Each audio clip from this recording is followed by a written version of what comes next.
Taifa letu la Kenya, mimi naomba tuliweke kwa msingi wa umoja na msingi wa amani. Kwa sababu kusipokuwa na umoja wa taifa, tunaweza pata matatizo ambayo yamepata watu wengine kwa kukosa kudhibiti umoja wao kama taifa. Pia usalama wa taifa ni muhimu.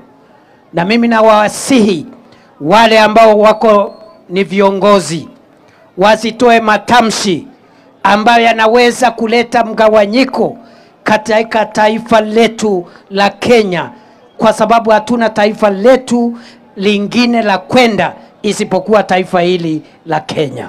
Ni kweli si kweli? Mimi nawasihi viongozi, wakati unasimama mahali popote sehemu yoyote ya Kenya, ongea mambo ambayo yataleta wananchi wa Kenya pamoja. Mambo ambayo yatafanya kila mtu mahali yako ajisikie yeye ni Mkenya. Ama mnasemaje watu ya Kateliva? Munataka umoja wa taifa? Tudhibiti umoja wa taifa?